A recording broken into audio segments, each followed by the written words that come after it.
What's going on, guys? I hope all is well. My name is Rico, and I appreciate you guys for checking out this video.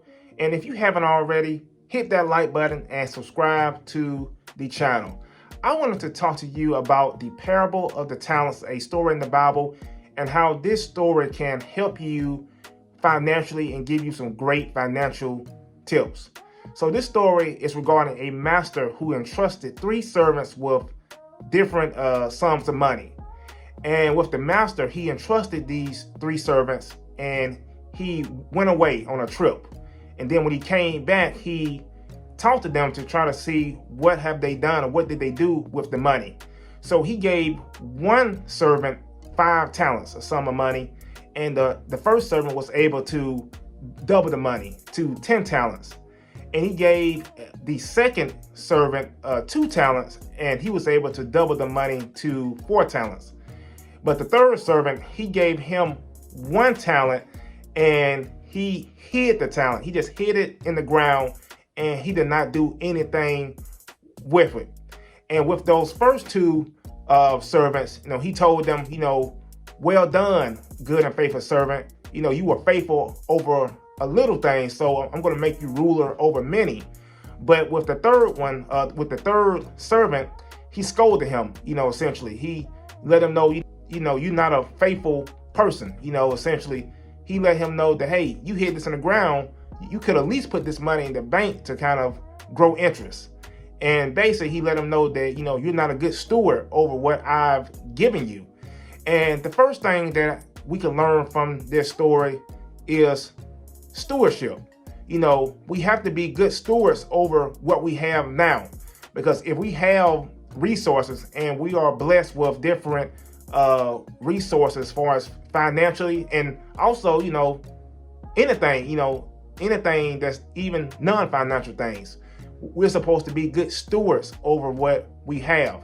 So if you are blessed with financial resources, you should be a good steward. You should be have knowledge on how to grow that money, knowledge on how to use your money and not abuse your money, because a lot of times it's about habits.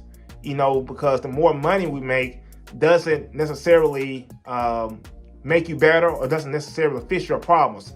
It's all in your mind. It's all a mindset thing. So whether you have a little money or a lot of money, everything boils down to good habits. So stewardship, we ought to be good stewards over what has been entrusted to us so we can be able to make wise choices and be able to do great things with what we have. The second thing is our goal with money should be to grow it. It should be to do great things with it as far as growing and doing positive things. So what I mean by that, when we have money, we shouldn't just sit on it, because with the individual, the third servant, he just sat on the money. He just basically let it sit there, which is wrong. When we have money, we should have that money circulate. We should have that money go out. Meaning, if we have money, it shouldn't just sit there because it's not really doing anything. We should have a plan for the money as far as, hey, investing the money, putting the money in the stock market, putting the money in a business, putting the money in real estate to have that money grow. Because if you just have a pile of money and it's just sitting there, then you're not doing anything. It's just there. So it doesn't help you. It doesn't help anyone else out when that money is not circulating. So circulate your money. And the third thing is we should have an abundant mindset with money. If you think about it, the first 2 individuals, the first 2 servants had an abundant mindset. They got the money and they did something with it. They didn't want to sit on it. Their goal was to be able to do something positive with the money. And that's what they did. They went out and they invested and they doubled their money.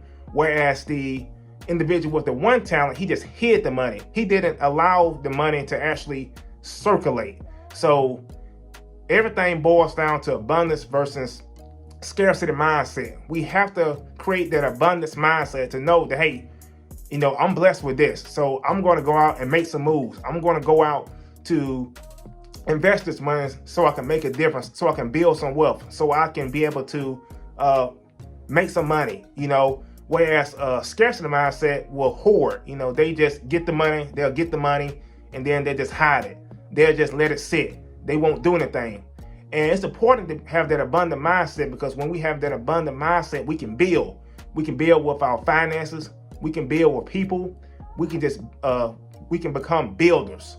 So always try to develop an abundance mindset. Have that abundance mindset and know that it's so many resources that God has blessed us with, that we have the opportunity to do great things. We have the opportunity to build and to make great things, but you can't do anything with a scarcity mindset. Always have that abundant mindset. So I wanted to share those 3 things from that story, and I know that these principles in this parable can be able to bless you guys and be able to give you a new thinking around money and the basis of this story. So let me know what you're thinking. I hope this really blesses you guys. Hit that like button, subscribe to the channel, and I will talk to you guys soon. Peace.